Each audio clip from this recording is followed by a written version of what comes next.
పరిశుద్ధులైన తండ్రి, ప్రభువైన దేవానికి పాదములకు వందనములు కృతజ్ఞతాస్తుతులు చెల్లిస్తున్నాం. ఈ సాయంకాల వేళ సమయంలో ఈ నామమును కీర్తించడానికి, కొనియాడటానికి మీరు మాకు అనుగ్రహించిన ఈ గొప్ప తరుణం సమయంగా ప్రయత్నిస్తూ ఉన్నాం. దైవ దేవుడు విలాసం యొక్క కుమారుడి జీవితంలో మీరు జరిగించిన గొప్ప కార్యము వారి కృతజ్ఞతానికి నిర్వహించినప్పుడు కూడా స్తుతిస్తున్నాం. ఇప్పుడు పాటలు వారికి నామను సమర్పించుగా విలాసం మీ పక్షం నిలిచి వాక్యం అనే విత్తనాలను చూడగలిగే సహాయం మాకు గురించి వాక్యం ద్వారా మీరు మాతో మాట్లాడుతూ బలపరచండి. యేసు క్రీస్తు నామమున ప్రార్థన చేస్తూ ఉన్నాము తండ్రి.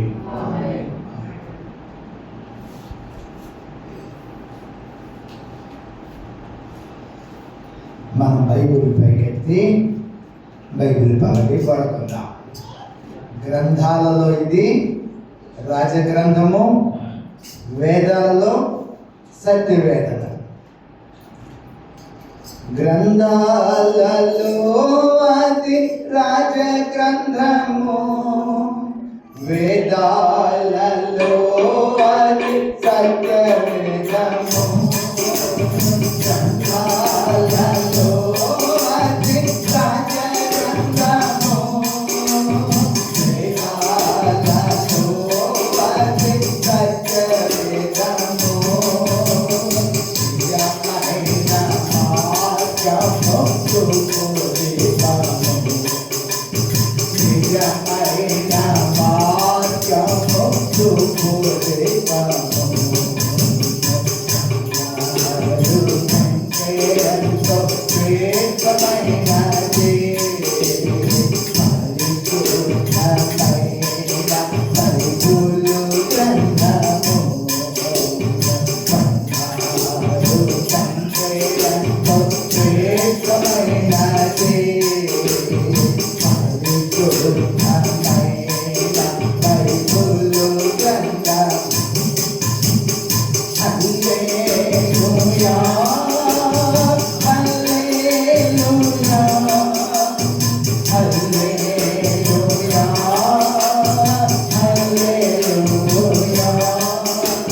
పరిశుద్ధ గ్రంథముల నుంచి దేవుని యొక్క మాటలు మనము చదువుకుందాం. దానియేలు గ్రంథము మొదటి అధ్యాయం.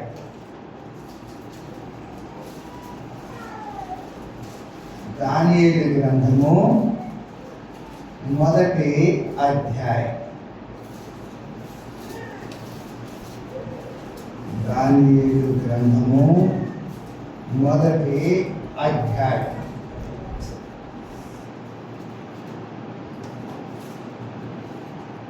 మొదటి అధ్యాయం చూస్తూ వచ్చినట్లయితే 17వ వచనం, 4:1-17. ఈ నలుగురు బాలుర సంగతి ఏమనగా, దేవుడు వారికి జ్ఞానమును సకల శాస్త్ర ప్రవీణతయు వివేచనయు అనుగ్రహించును.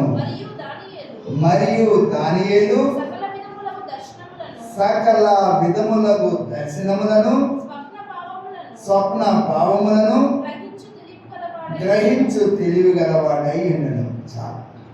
దేవుడు ఈ మాటలను మన కొరకై ఆశీర్వదించి ఇచ్చునుగాక.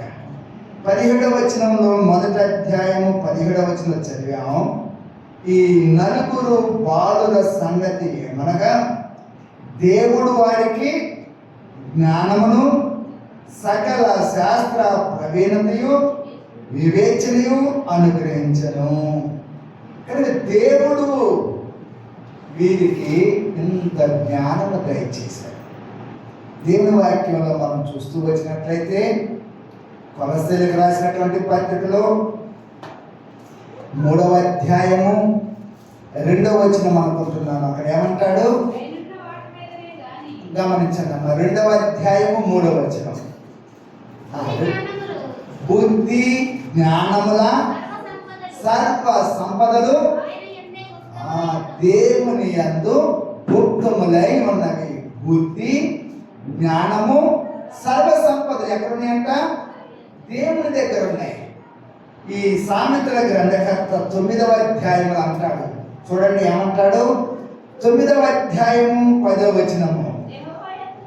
యెహోవా యందు భయభక్తులు కలిగి ఉండుటయే జ్ఞానమునకు మూలము, పరిశుద్ధ దేవుని గూర్చిన తెలివియే వివేచనకు ఆధారము అంటాడు. కనుక దేవుని గురించి ఏంటంట? యెహోవా యందు భయభక్తులు కలిగి ఉండటమే జ్ఞానానికి మూలము, పరిశుద్ధ దేవుని గురించిన తెలివియే వివేచనకు ఆధారం. కాబట్టి ఈ బుద్ధి జ్ఞానము సర్వ సంపదలు ఎక్కడ ఉన్నాయంట? దేవుని దగ్గర ఉన్నవి. ఈ దానియేలు గ్రంథము 1వ అధ్యాయంలో ఈ 4 బాలుల సంగతి ఏంటంటే, దేవుడు వారికి జ్ఞానమును సకల శాస్త్ర ప్రవీణతయు వివేచనయు ఎవరివ్వాలి? ఇవన్నీ ఎవరివ్వాలి? దేవుడివ్వాలి. దేవుడివ్వాలి. దేవుడివ్వాలి. దేవుడే జ్ఞానాన్ని, తెలివిని, వివేచనను దయచేయు. కనుక యెహోవా యందు భయభక్తులు కలిగి ఉండటమే జ్ఞానానికి మూలం. జ్ఞానం ఎక్కడి నుంచి వచ్చింది? దేవుని యందు ఎప్పుడైతే భయభక్తులు కలిగి ఉంటావో అప్పుడే జ్ఞానము నీ జీవితంలోకి వస్తుంది.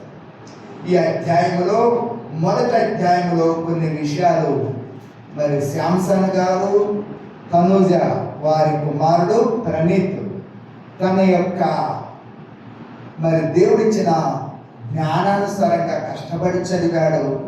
10th ఈ మండలమే దాచిపల్లి మండలంలో ఫస్ట్ వచ్చాడు. అంతేనా? గవర్నమెంట్ ఏం చేశారంట? అయ్యా నువ్వు చాలా బాగా చదివావు అని చెప్పి ఆయనను ప్రతిభ అవార్డుకు కూడా ఎంపిక చేశారు. అది మన బెత్లెహేములో ఎంత ఘనత! బెత్లెహేములో ఉంటూ పరిశుద్ధులుగా ఉంటూ మరి మన మధ్య ఉన్న పిల్లవాడు మన మండలంలోనే ఫస్ట్ వచ్చి ప్రతిభ అవార్డుకు ఎంపిక చేయబడ్డాడు. అందును బట్టి దేవుని వందనాలు. దేవుడు చేసిన ఈ కార్యాల కొరకు ఈ ప్రత్యేకమైనటువంటి కూడికను, కృతజ్ఞత కూడికను కలిగి ఉన్నారు. ఈ సమయంలో పరిశుద్ధ గ్రంథముల నుంచి మనము ఆ దానియేలు గురించి, అతని 3 స్నేహితుల గురించి చదువుకున్నాం. ఏమని చదువుకున్నాం? ఈ 4 బాలుల సంగతి ఏమనగా, దేవుడు వాళ్ళకి ఏమిచ్చాట? జ్ఞానమును సకల శాస్త్ర ప్రవీణతను వివేచనయు అనుగ్రహించును. ఎవరికి ఇచ్చేది ఇవన్నీ? దేవుడిస్తాడు. బుద్ధి జ్ఞానము సర్వ సంపదలు దేవుని యందు ఉన్నాయి. యెహోవా యందు భయభక్తులు ఎప్పుడైతే కలిగి ఉంటాయో ఏంటంట? మనకు జ్ఞానానికని మూలమైంది. కాబట్టి ఈ అధ్యాయంలో ఈ దానియేలు గ్రంథం 1వ అధ్యాయంలో బబులోను రాజు నెబుకద్నెజరు ఇశ్రాయేళ్ల దేశం మీదకి వెళ్ళిపోయి ఆ దేశపు రాజును ఓడించి అంత అక్కడున్న అన్ని కొల్లగొట్టి, దేవాలయానికి సంబంధించినవి అన్ని కొల్లగొట్టి ఆస్తులన్నీ సమకూర్చుకొని బబులోను దేశానికి తీసుకొచ్చుకున్నాడు నెబుకద్నెజరు. అక్కడి నుంచి చాలా మందిని చెరగా కూడా పట్టుకొచ్చాడు. తీసుకొచ్చిన తర్వాత ఏం జరిగింది? ఆ రాజు ఏం చేశాడంట? గమనించండి, 4వ వచనంలో ఏమంటాడు? 4వ వచనము, రాజు అష్పెనజు అను తన నపుంసకుల అధిపతిని పిలిపించి అతనికి ఇలాగ ఆజ్ఞాపించును, ఇశ్రాయేలీల రాజవంశములలో ముఖ్యులై లోపము లేని సౌందర్యమును సకల విద్యా ప్రవీణతయు జ్ఞానములు కలిగి తత్వజ్ఞానము తెలిసిన వారై రాజు నగరునందు నిలువదగిన కొందరు బాలును రప్పించి కల్దీల విద్యను భాషను వారికి నేర్పము. దేవుని యొక్క బిడ్డలుగా ఇప్పుడు మనము దానియేలు గురించి, అతని 3 స్నేహితుల గురించి చదువుకుంటున్నాం. దానియేలు అంటే అర్థము దేవుడు నా న్యాయాధికారి అని అర్థం. దేవుడే నా న్యాయాధికారి, నా న్యాయాధిపతి అని అర్థం. కాబట్టి ఈ 4 యవనస్తుల గురించి మనం చదువుకున్నట్లయితే, ఎందుకు అనుకున్నాం ఈ భాగాన్ని ఎందుకు చదువుకున్నామంటే, ప్రణీత్ ఇప్పుడు యవనస్తుడు, ఆయన టీనేజ్లో ఉన్నాడు.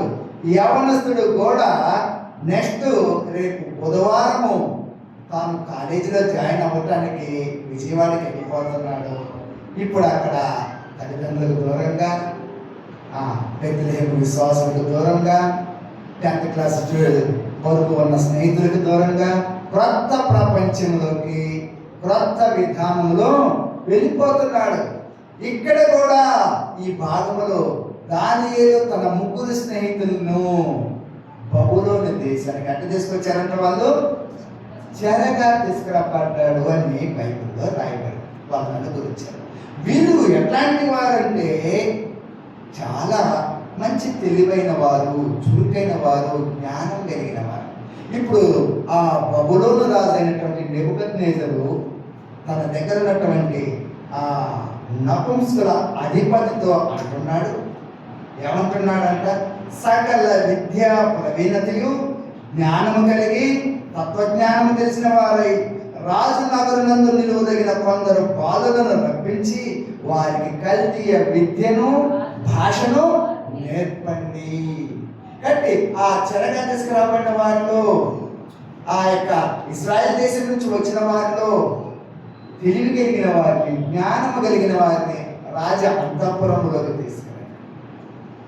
అక్కడ వారికి కల్దీయ విద్యను, బబులోను విద్యను, బబులోను యొక్క భాషను కూడా వారికి నేర్పండి. నాకు అవసరం వాళ్ళు, నాకు అవసరం. ఇప్పుడు గమనించండి, ఆ యవన కాలములో దానియేలు అతని 3 స్నేహితులు ఎక్కడికి తీసుకురాబడ్డారట? బబులోను దేశానికి తీసుకురాబడ్డారు. యవన కాలంలోనే బబులోను దేశానికి తీసుకురాబడ్డారు. అనగా ఇక్కడ గమనిస్తూ వచ్చినట్లయితే ఆ బబులోనులో అందరూ కూడా ఎవరు దేవుని ఎరిగినటువంటి వారు. ఎక్కడ చూసినా ఆ బబులోనులో, ఇక్కడంటే మన ప్రణీతికి ఇక్కడంటే ఇంటికి పోతే వాళ్ళ మమ్మీ డాడీ బైబిల్ పట్టుకొని కనపడతారు. మందిరానికి వస్తే సండే స్కూలు, ఆ తర్వాత వాక్యము, కంఠ వాక్యాలు నేర్చుకున్నావా, లేకపోతే ప్రార్థన చేసుకున్నావా, బైబిల్ చదువుకుంటున్నావా. ఇక్కడ మందిర వాతావరణం ఉన్నది, ఇంట్లో విశ్వాసులైన తల్లిదండ్రుల వాతావరణము ఉన్నది. రేపు విజయవాడ పోతే అక్కడికి వచ్చే వాళ్ళంతా అందులో తాను చదివేది మంచి కాలేజీ, చాలా మంచి కాలేజీ, సంవత్సరానికి 2 లక్షల ఫీజు కట్టి చదువుతున్నాడు. కాబట్టి అక్కడికి వచ్చేదంతా కూడా బాగా ధనవంతుల పిల్లలు వస్తారు. వారి మధ్య తల్లిదండ్రులకు దూరముగా దేవుని యొక్క మందిరము అక్కడ ఉండదు, సేవకులు ఉండరు. ఆ కాలేజీలో ఎంతైనటువంటి ప్రజల యవనస్తుల మధ్య, రకరకాల ఆకర్షణ మధ్య ప్రణీత్ 2 సంవత్సరాలు ఉండబోతున్నాడు. 2 సంవత్సరాలు ఉండబోతున్నాడు. కానీ ఇప్పుడు గమనిస్తూ వచ్చినట్లయితే దానియేలు అతని 3 స్నేహితులు కూడా దేవుని ఎరగని ప్రజల మధ్యకు వచ్చేసారు. ఆ తర్వాత ఎవరి స్నేహంతో ఉంటున్నారు? దేవుని ఎరగనటువంటి వారి సహవాసంలో ఉంటున్నారు. అక్కడ అందరూ కూడా అన్నిదే, ఆ చదువులో, అన్యులతో సహవాసము చేయాలి. ఆ తర్వాత ఆహారపు అలవాట్లు కూడా రాజు ఏం చేశాడట? వారి ఆహారపు అలవాట్లు, రాజు పూజించే భోజనమును, రాజు పానము చేయు పానీయమును వాళ్ళకి ఇవ్వండి అన్నారు. ఇంకెట్లా ఉంటుంది చెప్పండి? ఎంత వాళ్ళకి ఆధిక్యత! దానియేలుకు మిగతా ముగ్గురు స్నేహితులకు రాజభోజనము, మామూలు భోజనం కాదు, రాజభోజనము వారికి ఇవ్వబడింది. ఆ తర్వాత ఏంటో చెప్పండి? వారి పేర్లు కూడా మార్చేశారు. వారి దేశం మార్చబడింది. ఆ తర్వాత వారి యొక్క పేర్లు మార్చబడి, ఆ తర్వాత వారి సహవాసం మార్చబడింది. ఆ తర్వాత వారు ఉండే ప్రాంతం మార్చబడింది.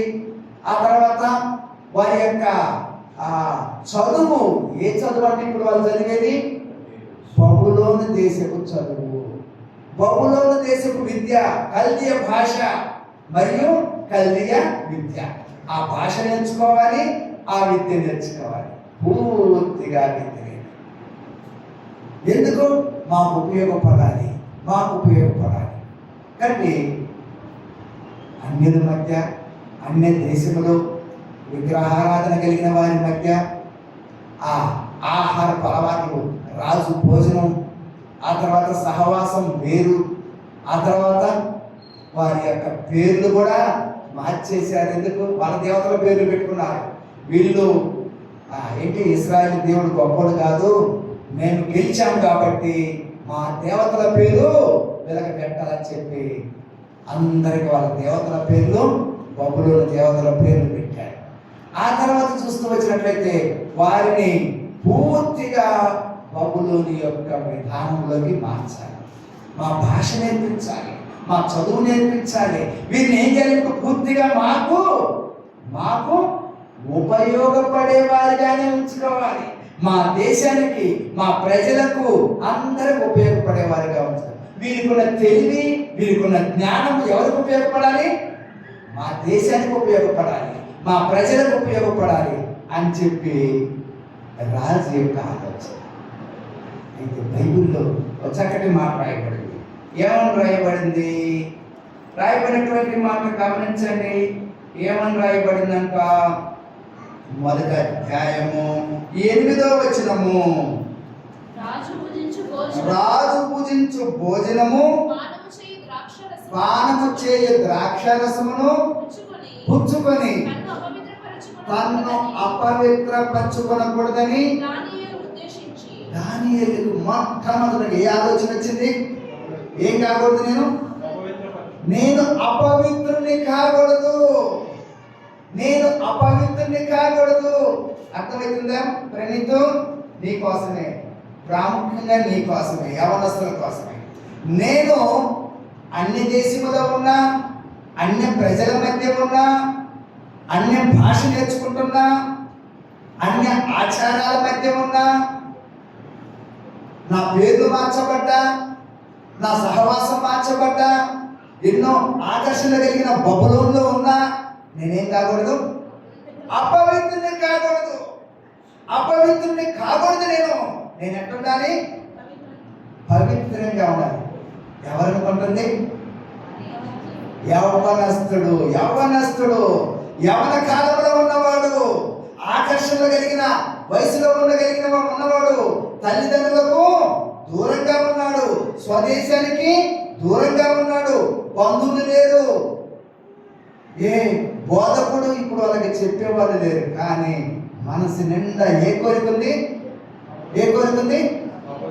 నేను పవిత్రుడుగా ఉండాలి.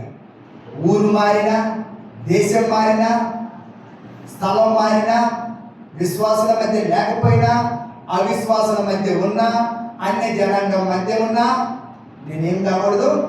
అపవిత్రుని కాకూడదు. అపవిత్రమైన ఆలోచన రాకూడదు, అపవిత్రమైన స్నేహం చేయకూడదు. హృదయములో తీర్మానము. ఏమంటాడు? యౌవన కాలమున ప్రభు కాడిని పోయుము, యౌవన కాలమున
దేవుని యొక్క బిడ్డలుగా మొట్టమొదటగా ఆయన కోరుకున్నది ఏంటిది? పరిశుద్ధత. దేవుడు చెప్పిన మాట ఏంటిది చెప్పండి? పేతురు రాసిన మొదటి పత్రిక 1వ అధ్యాయము 14వ వచనములో ఏమన్నాడంట దేవుడు? నేను పరిశుద్ధుడై ఉన్నాను కనుక మీరును పరిశుద్ధులై ఉండండి అని మొదటి మాట. దేవుని యొక్క బిడ్డలుగా ఎక్కడ పరిశుద్ధత ఉంటుందో అక్కడ దేవుడు ఉంటాడు. అంటే మన దగ్గర పరిశుద్ధత ఉంది అంటే ఎవరుంటారు? యేసయ్య ఉంటారు. మత్తయి సువార్తలో 5వ అధ్యాయములో 8వ వచనం 8వ వచనంలో ఏమంటున్నాడు? హృదయ శుద్ధి కలిగిన వారు ధన్యులు. ఎవరంట ధన్యులు? హృదయము శుద్ధిగా ఉన్నటువంటి వారు ధన్యులు. నేను పరిశుద్ధుడను కనుక మీరు కూడా పరిశుద్ధులై ఉంటారు. కనుక మన జీవితంలో ఎప్పుడైతే పవిత్రతను పరిశుద్ధతను కోరుకుంటామో అప్పుడు దేవుడు మనతో ఉంటే ఏమన్నాడు? కొరింథీ పత్రికలో అంటాడు దేవుడు వీటన్నిటిలో కూడా ఏం చేస్తాడంట? 15వ అధ్యాయంలో అత్యధికమైన విజయాన్ని ఇస్తాడు. అన్నిటిలో, ఒకటి కాదు రెండు కాదు, అన్నిటిలో అత్యధికమైన విజయము. చదువులో అన్నిట్లో మొట్టమొదటి దానియేలు పవిత్రతను కోరుకున్నాడు. అది దేవునికి ఇష్టమైంది. ఎక్కడ పవిత్రత ఉంటుందో అక్కడ దేవుడు ఉంటాడు. ఎక్కడ దేవుడు ఉంటాడో అక్కడ ఆశీర్వాదాలు ఉంటాయి కదా. ఎక్కడ పవిత్రత కలిగి ఉంటామో, ఎక్కడ పరిశుద్ధత ఉంటుందో అక్కడ దేవుడు ఉంటాడు. ఎక్కడ దేవుడు ఉంటాడు అక్కడ అన్ని ఆశీర్వాదాలే, విజయాలే. కనుక నీవు నేను మన జ్ఞాపకం లేదు, వాళ్ళు యవనస్తులా, పెద్ద వయసు కలిగిన వారా, వృద్ధులా అని కాదు. ఎవరైతే పరిశుద్ధతను ప్రేమిస్తున్నారో వారితో దేవుడు ఉంటాడు. వారితో దేవుడు ఉంటే వారి జీవితాలు ఆశీర్వాదకరంగా మారుతాయి. ఇప్పుడు దానియేలు ఏం కోరుకున్నాడంట? ఏం కోరుకున్నాడు? పరిశుద్ధత, పరిశుద్ధత, పరిశుద్ధత. నేను పరిశుద్ధంగా ఎవరు చెప్పారు? ఆ బబులోనులో వాళ్ళ తల్లిదండ్రులు ఏమైనా ఉన్నారా? బబులోనులో ఏమైనా సేవకులు ఉన్నారా? బబులోనులో ఏమన్నా విశ్వాసులు ఉన్నారా? చిన్నప్పుడు నేర్చుకున్నవే. చిన్నప్పుడు నేర్చుకున్నాడు ఏమని? పవిత్రంగా ఉండాలి, పవిత్రంగా ఉండాలి. ఇప్పుడు యవనస్తులైన తర్వాత తల్లిదండ్రులకు దూరముగా ఉన్నా, స్వజనులకు దూరముగా ఉన్నా, తన దేశంలో లేకపోయినా, దేవుని సేవకులు అక్కడ లేకపోయినా, ఎటు చూసినా దేవుని ఎరగని వారున్నా, మనసు నిండా ఏ కోరుకుంది? పరిశుద్ధంగా ఉండాలి, పరిశుద్ధంగా ఉండాలి, పరిశుద్ధంగా ఉండాలి. కానీ దేవుని యొక్క బిడ్డలుగా గుర్తు పెట్టుకున్నాం. దానియేలు పరిశుద్ధంగా ఉండాలని కోరుకొని రెండవదిగా ఏం చేసినట్ట? రాజు భుజించే భోజనము నాకొద్దు. రాజు భుజించే భోజనము నాకొద్దు. ఎందుకు? ఆహారము రాజు కదా, అన్ని రాజు కదా, రకరకాల దేవతలకు, రకరకాల విగ్రహాలకు బలులు అర్పించింది. కాబట్టి చిన్నప్పుడు నేర్చుకున్నాను, మా మోషే ధర్మశాస్త్ర గ్రంథంలో ఇవన్నీ రాయబడ్డాయి. కాబట్టి ఆ భోజనం నేను చేయను. ఆ యొక్క అధికారి దగ్గరికి పోయి ఏమన్నాడు? దాని అయ్యా, రాజు పూజించే భోజనం మాకొద్దు, ఆ మాంసాలు, ఆ పలావులు అన్నీ మాకొద్దు, ఆ మాంసాలన్నీ వద్దు, ఏం పెడితే చాలు, ఆకుకూరల భోజనం పెడితే చాలని ఆ పెద్ద ఆఫీసర్ దగ్గర పోయి చెప్పాడు. ఆయన అంటాడు, భలేవాడివే, రాజు మీ మీద ప్రత్యేకమైన శ్రద్ధతో రాజు పూజించే భోజనం మీకు పెడుతుంటే మీరు వద్దంటే ఇంకేమన్నా? ఏదన్నా ఆ మిగతా స్టూడెంట్స్ అందరూ ఉన్నారుగా, ఆ మిగతా స్టూడెంట్స్తో పాటు మీరు మంచిగా ఆరోగ్యంగా బలంగా లేకపోతే చివరికి సమస్య ఎవరికి వచ్చింది? నాకు వచ్చింది. ఎందుకంటే ఫుడ్ నేనే కదా మీ అందరికీ ఏర్పాటు చేశాను, కాబట్టి అది కుదరదు అని చెప్పి ఆయన ఏం చేశాడంట, నపుంసకుల అధిపతి దగ్గరికి వెళ్ళి అడిగితే ఆయన ఒప్పుకోలేదు. ఒప్పుకోకపోతే ఇప్పుడు ఏం జరిగింది చెప్పండి? 11వ వచనం. నపుంసకుల అధిపతి దానియేలు, హనన్య, మిషాయేలు, అజర్యా అనువారి మీద నియమించిన నియామకులతో దానియేలు ఈ అధికారితో లాభం లేదని అనుకొని మన లాయర్ గారు ఉన్నారు కదా, ఒక రూట్ కాబట్టి ఇంకొక రూట్ను పోతారు. ఎందుకంటే లాయర్లు కాబట్టి వాళ్ళకి తెలివి ఎక్కువ. అట్టనే ఈ దానియేలు పెద్ద ఆయన దగ్గరికి పోతే పని కాల, కుదరదయా తినాల్సిందే మీరు ఆ భోజనం రాజుగారు ఏర్పాటు చేశారు, లెక్క కాదు, ఇంకొక వేరే దాన్ని చూసుకుందాం. ఆయన కింద ఇంకొక ఆఫీసర్ ఉన్నాడు, ఆయన కింద ఇంకొక ఆయన దగ్గరికి పోయారు గారు, మాకు ఆ భోజనం వద్దు, సాధారణమైన భోజనం పెట్టండి అని ఏమంటారు తెలుసా? ఒక్క 10 రోజులు మమ్మల్ని పరీక్షించి చూడండి, మిగతా వారందరికంటే మేము బాగుంటే ఆకుకూరల భోజనమే పెట్టండి, లేదంటే మీరు చెప్పినట్టు ఇది బాగానే ఉంది సరే అని చెప్పని ఆ వీళ్ళ మీద కొంచెం చిన్న ఆయన అధికారి గారు, రెండో ఆయన ఓకే 10 రోజులు ఆకుకూరల భోజనం పెడితే ఎట్లనే వీళ్ళ ముఖాలు దానియేలు ముగ్గురు స్నేహితుల ముఖాలు మాంసాహారాలు తిన్న వారి ముఖాల కంటే వీరి ముఖాలు సౌందర్యముగాను కలగాను సౌందర్యంగా ఉన్నారంట, కలగా ఉన్నారంట. దేవుని యొక్క మాటకు లోబడితే, దేవుని మాటకు విజయతే, నువ్వు తినే భోజనం ఏదైనా పర్వాలేదు, యెహోవా దానిని ఆశీర్వదిస్తే, దేవుడు దానిని ఆశీర్వదిస్తే సాధారణమైన భోజనం. దైవజనుడు భక్సింగ్ గారు సువార్త చేసుకుంటూ తనతో పాటు తన టీమును తీసుకొని ఆయన పుట్టుకతోనే కోటేశ్వరుడు, ఆయన గోల్డ్ స్పూన్తో పుట్టినటువంటి వాడు, అంత ధనవంతుడు వాళ్ళ ఆయన. 12 సంవత్సరాల వయసులో తులాభారం వేశారు ఆయన, తగ్గిట్లో వేసి తులాభారం అంత ధనవంతుడు ఆయన. దేవుని సేవకు వచ్చినాక సువార్త చేసుకుంటూ వెళ్తే ఒక చోటకి వెళ్ళాక బాగా ఆకలితో ఉన్నారు, విపరీతమైన ఆకలితో ఉన్నారు.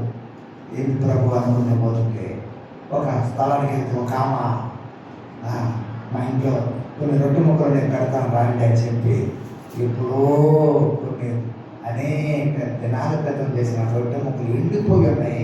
అవి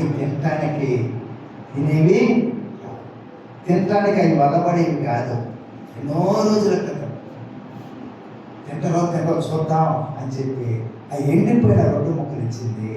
అందులో నంచుకోవటానికంట ఒంటిలోకి వేసే మడ్డే అయ్యంట, అది వేసినాను నంచుకొని ఎట్లా లక్ష్మీగారు అక్కడ పెట్టుకొని తనతో పాటు అందరూ కూర్చుంటే, ప్రభువా ఈ రొట్టెలను ఈ నూనెను ఆశీర్వదించి వేయాలి ప్రార్థన చేసుకొని వాటిని తీసుకొని తింటే దేవుడు ఏం చేశాడంట, మధురంగా వాళ్ళ నోటికి మార్చేశాడు.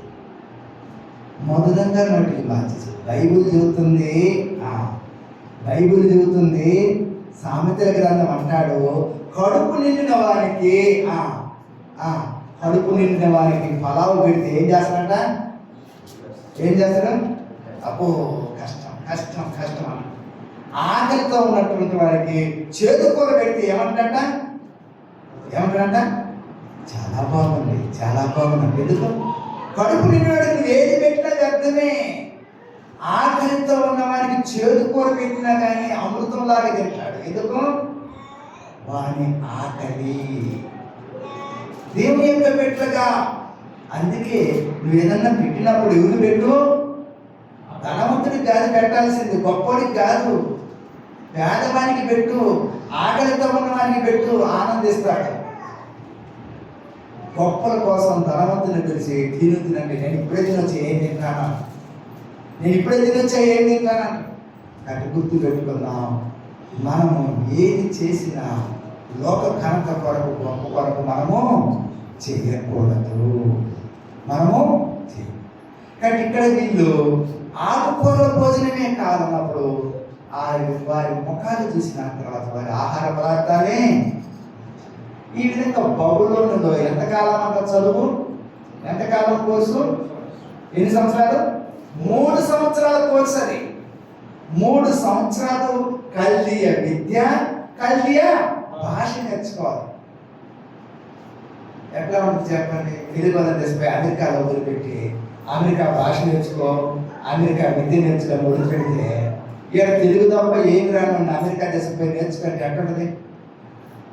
కష్టాలు పడి తిప్పలు పడి కొద్ది గొప్ప నేర్చుకోవచ్చేమో, కానీ ఆ దేశం అంతట్లో ఫస్ట్ రావటం అంటే చదువులో అది అయ్యే పనేనా?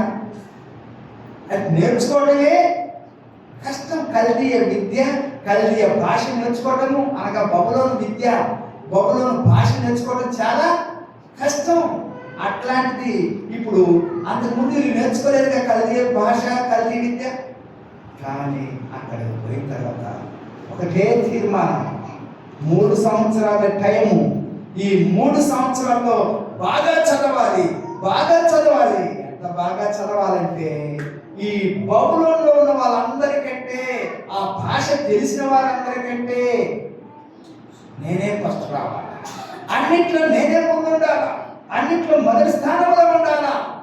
ప్రతిరోజు అదే తీర్మానం, ప్రతిరోజు అదే తీర్మానం.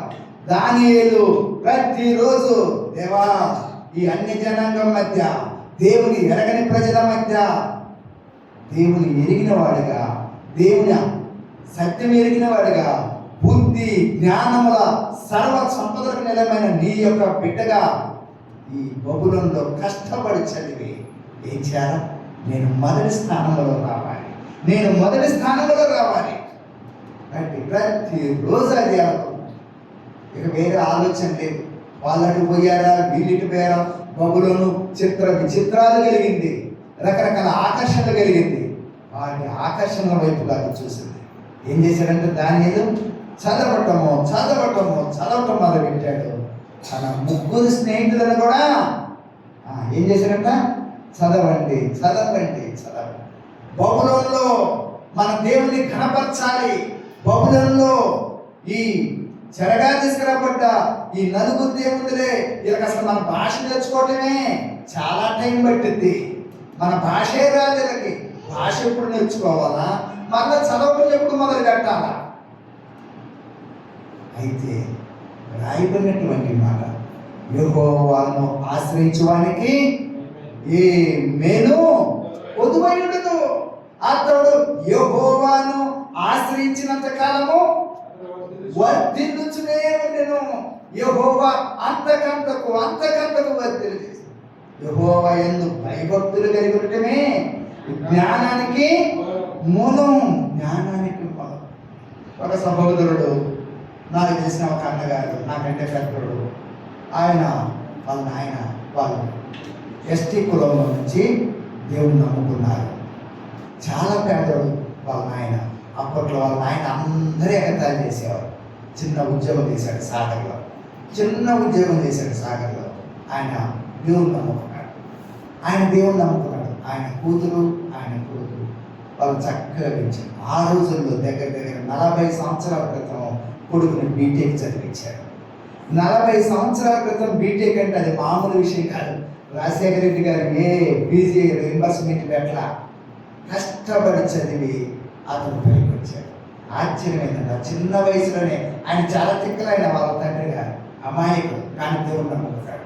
ఆ కొడుకు ఎంటర్ అయిపోయింది. బీటెక్లో జాయిన్ అయిన తర్వాత అతడు చిన్నతనంలోనే యేసు ప్రభువుని నమ్ముకున్నాడు. యేసయ్యను సొంత రక్షకుడుగా నిలిచాడు. బీటెక్లోనే ఇంగ్లీష్లో వర్తమానాలు ఇవ్వటం మొదలుపెట్టాడు. ఎంత చక్కగా చెప్పేవాడంటే అంత చక్కగా చెప్పాడు. ఆ తర్వాత బీటెక్ అయిపోయిన తర్వాత ఇంజనీర్గా బెంగళూరులో ప్రైవేట్ కంపెనీలో మంచి జాబు. ఆ జాబ్లో ఉన్నప్పుడు ఏం జరిగిందంటే ఒకసారి మిషనరీ చెడిపోతే ఎంత ప్రయత్నించినా ఎవరి వల్ల కాదు. ఆ మేనేజర్ అనేది ఆయన పేరు ఆశీర్వాదం. నువ్వు చూడాలయ్యా, ఇది ఎక్కడ పొరపాటు జరిగిందో, మిషన్ ఆగిపోయింది, 2 రోజులు అయిపోయింది, చూడాలి. మేనేజర్ చూసినా కనపడలా, ఆ లోపం ఎక్కడో దొరకట్లా. ఇక ఈయన ఏం చేశాడు, ఆయనకు అప్పగించాడు, నువ్వే కనుక్కోవాలి, సాయంత్రం లోపల నువ్వేదో ఒకటి కనుక్కోవాలి. ఎంతోమంది చూస్తే దొరకండి, నేను చూస్తే దొరికిద్దా అంటున్నాడు. సరే ఏం చేయాలి మరి, మేనేజర్ చెప్పినప్పుడు ఆ ఉద్యోగస్తులు చేయాలిగా, అధికారి చెప్పి పోయి తలుపులు వేసుకున్నాడు, మోకరించి ప్రార్థన చేయటం మొదలుపెట్టాడు. తలుపులు వేసుకొని మోకరించి ఆ ఫ్యాక్టరీలో ప్రార్థన చేయటం మొదలుపెట్టాడు. దేవా, ఆ లోపం ఎక్కడుందో చూపించయ్యా, ఎక్కడుందో చూపించయ్యా అని మొరపెడుతున్నాడు, ప్రార్థన చేస్తున్నాడు. గంట, 2 గంటలు, 3 గంటలు అయిపోయింది. నేను ఫలానా చోట చూడిపోవాలి, మిషనరీలో అని పోయి చూస్తే అక్కడ లోపం కనపడింది. దాన్ని సరి చేసేసరికి అది మిషన్ పనిచేయటం వల్ల. ఎవరిచ్చేది ఈ జ్ఞానం? ఎక్కడి నుంచి వచ్చింది? బీటెక్ సర్టిఫికేట్లు ఇచ్చినాయా? దేవుని యందు భయభక్తులు కలిగి ఉండటమే జ్ఞానమునకు మూలం. కనుక ఎప్పుడైతే నువ్వు దేవునిపై పూర్తిగా ఆధారపడతావో దేవుడు నీకు అంత జ్ఞానాన్ని ఇస్తాడు. గమనిస్తూ వచ్చినట్లయితే బబులోనులో ఈ యవనస్తుడు ఎక్కడనట ప్రార్థనాపరుడుగా ఉన్నాడు. బబులోనులో జ్ఞానులందరినీ చంపాలని చెప్పి ఆ రాజు శాసనం చేయించిన తర్వాత ఎందుకయ్యారు? ఇదిగో ఆయనకు కళ వచ్చింది, ఆ కళను మర్చిపోయాడు. ఇప్పుడు కళ చెప్పాలా, కళ భావం చెప్పాలి. అప్పుడు ఏం చేశారు? దానియేలు తన 3 స్నేహితులు కలిసి ప్రార్థన చేస్తారు. బబులోనులో అన్ని జనాంగం మధ్య, దేవుని ఎరగని వారి మధ్య ఏం చేస్తున్నాడంట? ప్రార్థనాపరుడుగా ఉన్నాడు, విశ్వాస వీరుడుగా ఉన్నాడు, పరిశుద్ధతను కాపాడుకున్నాడు. 3 సంవత్సరాల రాత్రింపగళ్ళు చదివి ఏమయ్యారంట? ఆ దేశంలోనే 3 సంవత్సరాల కోర్సు పూర్తయిపోయింది. రాజుగారి దగ్గరికి తీసుకొస్తే ఇప్పుడు చదువుతున్నాం 17వ వచనం. మళ్ళీ ఒకసారి నేర్చుకుందామా? 17వ వచనం. ఈ నలుగురు బాలుల సంగతి ఏమనగా, దేవుడు వారికి జ్ఞానమును సకల శాస్త్ర ప్రవీణతయు వివేచనయు అనుగ్రహించును.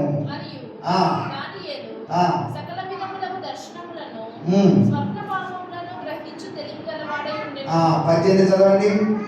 నెబుకద్నెజరు తన సముఖమునకు వారిని తేవాలని ఆజ్ఞ ఇచ్చి నియమించిన దినములు కాగానే నపుంసకుల అధిపతి రాజు సముఖమున వారిని నిలువబెట్టెను.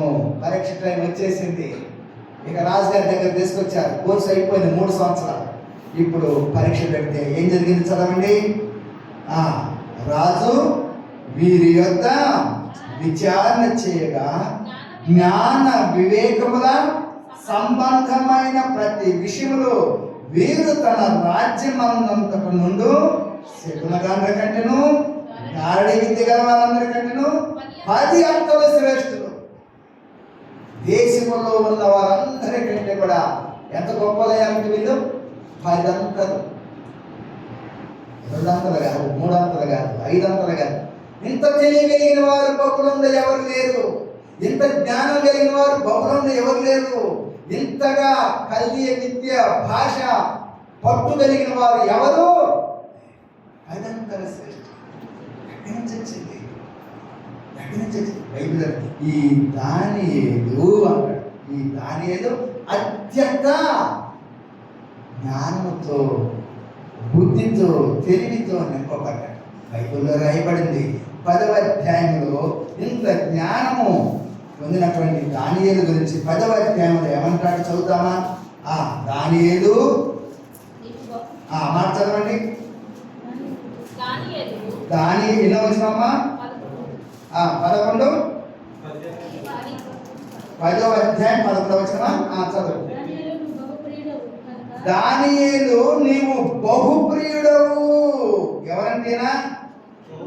దానియేలు దేవునికి ఎట్లాంటి వాడట? బహుగా ప్రియమైనటువంటి వాడు. ఈ మాట 3 సార్లు మనం చదువుతాం. 18లో కూడా ఉంది కదా. చదువు. అతడు మరలా నన్ను ముట్టి నన్ను బలపరిచి నీవు బహుప్రియుడవు, భయపడకు, నీకు శుభమవును గాక. నీకు శుభమవును గాక. ధైర్యము తెచ్చుకోము. ధైర్యం తెచ్చుకో, నువ్వు బహుప్రియుడు, నీకు అన్ని శుభాలే కలిగి. 9వ అధ్యాయంలో వాడు చెబుతాడు అనుకుంటాను ఒకసారి. ఏమంటాడు? దానియేలు